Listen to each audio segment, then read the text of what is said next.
What's up everybody and welcome back to the channel. Manchester United in action again. Europa League Final up against Tottenham Hotspur at the San Mamés Stadium. 8 p.m. kickoff tomorrow, and manager is of course Ange Postecoglou. So earlier on in the season, Manchester United unfortunately lost 3-0 at Old Trafford in the beginning of the season. And then we lost 1-0 at the Tottenham Hotspur Stadium in the league as well. So they have done the double over us this season. But unfortunately, they also beat us 4-3 in the EFL Cup. I think it was quarter-final stage or something. But we have lost to them 3 times this season, and surely we're due to beat them now. I'm not sure, but yeah.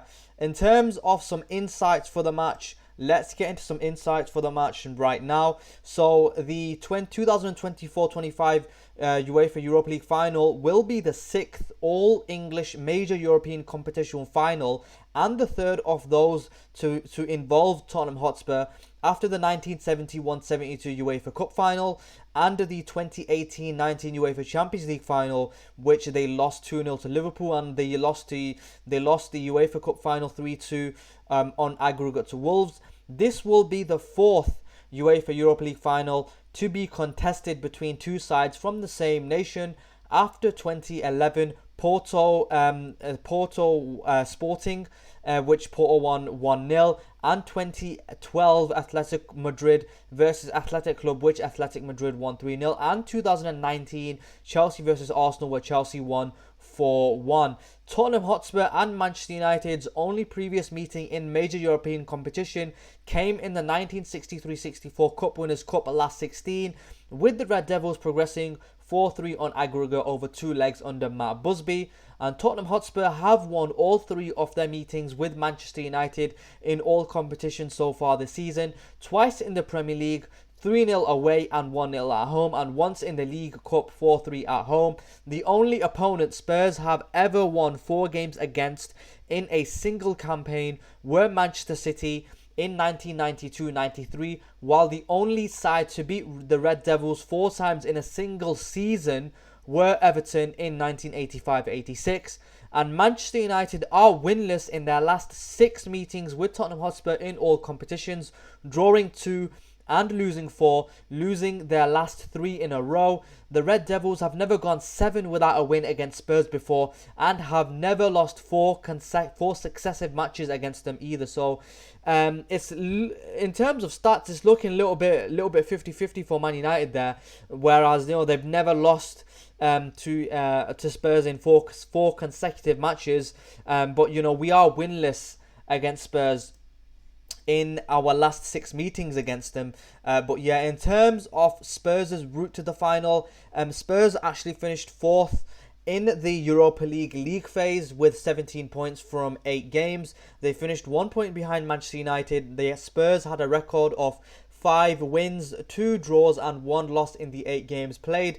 They did lose to Galatasaray 3-2, but they did have a man down in that game as well. And in terms of the last 16 and the knockout stages of the Europa League, Spurs, they drew AZ Alkmaar, and they actually lost to Alkmaar in the first leg 1-0, but they then beat them 3-1 in the return leg 3-1 to progress 3-2 on aggregate. They then beat Eintracht Frankfurt 2-1 on aggregate, and then they beat Bodo Glimt 5-1 on aggregate, which was a very convincing scoreline for them. So that's their route to the final. In terms of Spurs' team news, they do have a couple of key players that are out for this game. Dragusin, Kulusevski and Madison. Bergvall, who I all expected to start this game, are all out with injury. So that's good news for Manchester United, because they have 4 key players out. 4 key players that actually allow them to play the way they play. They are all out. So in terms of Spurs' 11, this is who I think is going to line up with Vicario in net, Porro, Romero, Van de Ven, Udogie making up the back 4, Bissouma, Bentancur and Sarr making up the 3 in midfield, then Johnson, Solanke and Son up front. So in terms of how Spurs like to play, in the low build-up phase, Postecoglou sets his team up in the 3-3-5 formation. The goalkeeper acts as a centre-back, and the fullbacks invert coming into midfield. And many Tottenham players often drop very low in this phase of the game. This often creates numerical advantages, allowing Tottenham to beat the press and progress up the pitch. If the opposition follows the dropping players, space will open up behind the midfield line, creating opportunities for Tottenham's individually strong attackers to play 1v1 against their defender. The Tottenham fullbacks, as established, invert during the build-up phase, creating more options in the centre and less space between the players.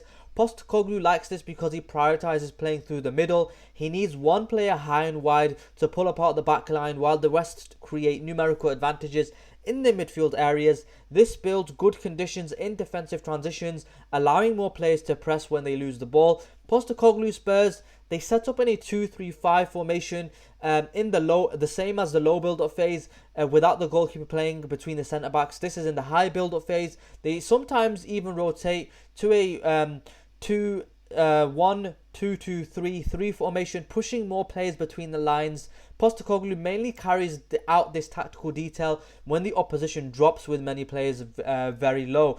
Tottenham is an excellent attacking team in the final third as well. They always create many chances, mainly by attacking the space between the opposition centre-back and full-back, and they mostly do this from the wide areas with underlaps from midfielders. So Ange Postecoglou has repeatedly shown that he wants his team to play attacking and offensive football regardless of the opposition. They like keeping possession and are often successful in doing so. One influential principle in doing this is to be fluid within the system and to find different interchanges and rotations.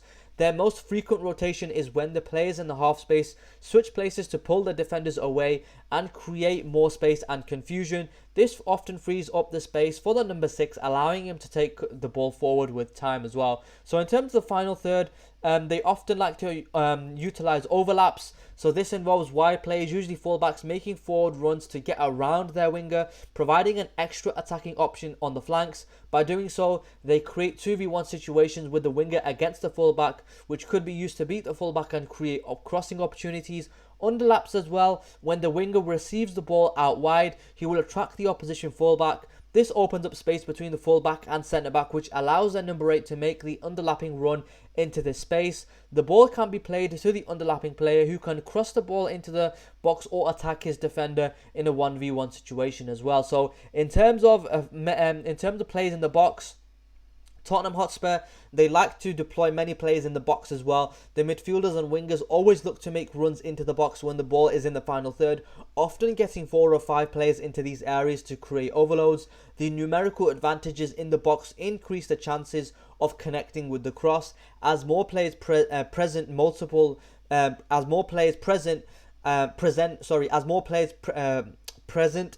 targets for the crosser, making it harder for the defenders to mark everyone effectively. So in terms of defending without possession, Tottenham have a high pressing strategy. So Tottenham's defensive approach is characterized by an intense high press, aiming to regain possession swiftly.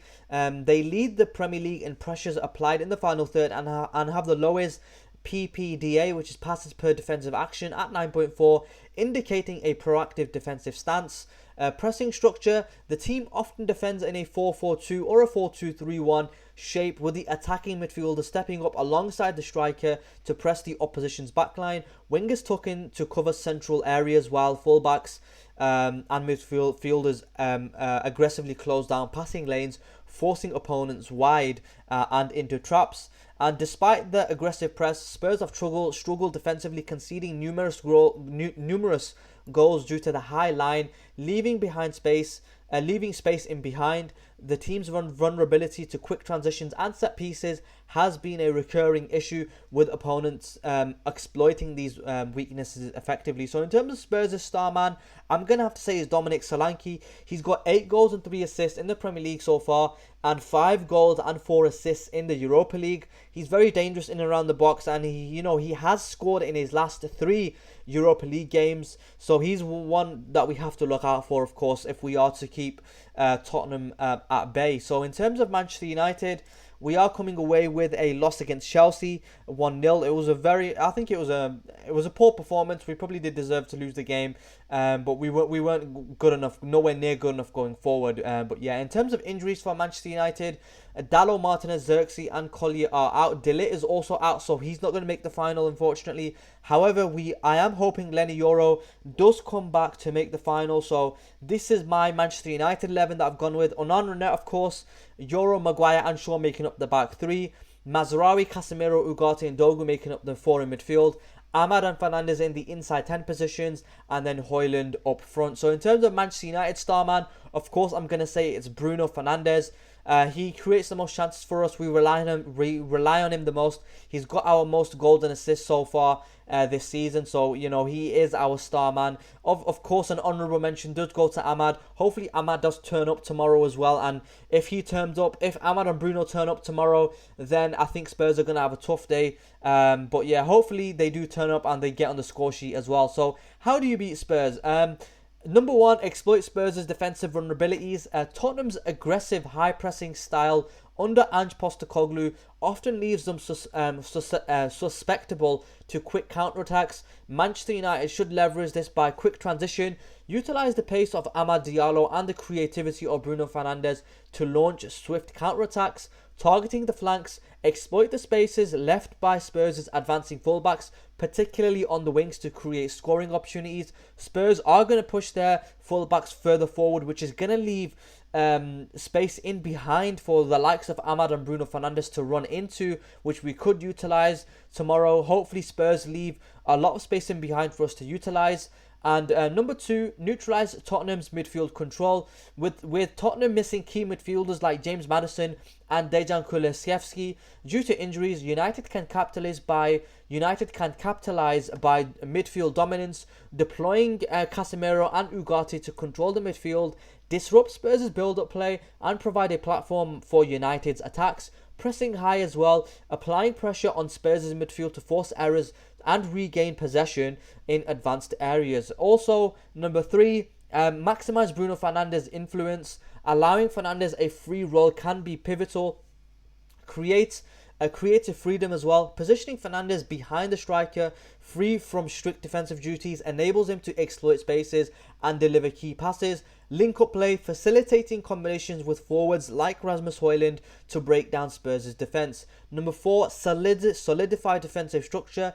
Given Spurs' attacking threats, particularly from players like Son and Dominic Solanke, compact defence. Maintain a tight defensive line to limit space for Spurs' attacking players. Set piece vigilance as well. Be alert to Spurs' proficiency in set pieces, ensuring proper marking and organisation during dead ball situations. Number five, utilise substitution strategically. Introducing players like Garnacho from the bench, in my opinion, in the latter stages can inject energy, provide fresh legs and maintain attacking momentum and exploit tired defences as well. I think if Garnacho does come off the bench, he can provide that he can exploit the tired defenders, take advantage of any fatigue in Spurs' backline to create scoring opportunities. So that's how you beat Spurs.